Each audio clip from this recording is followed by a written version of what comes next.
Hey guys, welcome to my Blender tutorial series, and in this tutorial we'll be going over how to loop, cut, and slide in edit mode.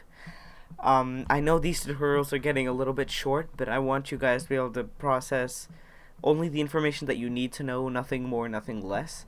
And so I'm trying to keep the topics that are related to each other in one video, and even if they're slightly not related to each other, I want to keep them in separate videos so you guys can take in as much content as you can. So, without much ado, let's get right into this. So here in edit mode, we have this cube, the same cube we've had in all the other tutorials, the default cube. You can click on it, go to edit mode, the usual. But the way you can do loop, cut, and slide is, for example, let's say we want to make this longer, right? As we learned in the last tutorial, we can hit E, or we could just tap G along the Z axis and lengthen it out. But let's say, just like this division over here, this little division, you wanted more along here. So all you have to do is, well, you already selected the object and you're already in object mode. So you have to hold control and tap R. Then you'll get these little yellow outlines as you move your cursor on the object. You obviously go to where you want them to be, and when you have your cursor locked in, don't click, but use your scroll wheel up and down to get more and more divisions or less and less divisions. Obviously the minimum is 1, but the maximum could potentially go on forever.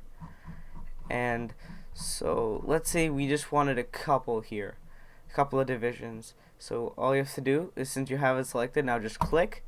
It'll suggest you move up and down with your mouse and to rearrange it. You can do this if you want, but if you want it to where it was in the middle, perfectly aligned, just tap right click and it'll go to the middle. Now you didn't see much of a change there, but if we do that again, you'll see that, I'm going up. If I tap right click though, it goes back down.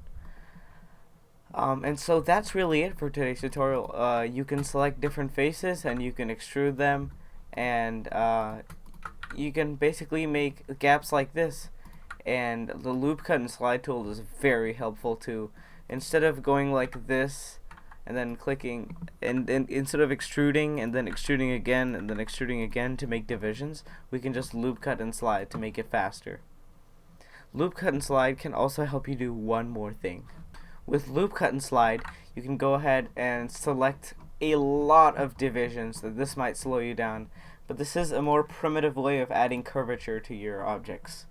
Now once you've done this, you can select the 2 vertices, just 2 random vertices, and you can go ahead and click this thing. Now this is proportional editing, and that basically makes everything around, as you can see, like the change I make to these 2 specific vertices, it kind of just smoothens out around the other vertices. I'm not sure how to explain this, but for example, if you click grab here, you can use the mouse wheel, scroll up and down to see how much the change is affected.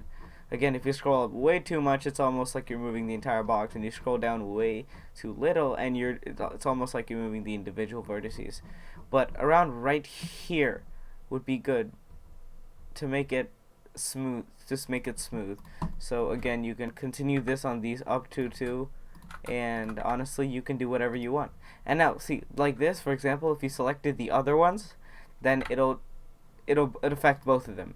So to deselect it, you have to hold control and kind of select both of these, and it deselects it.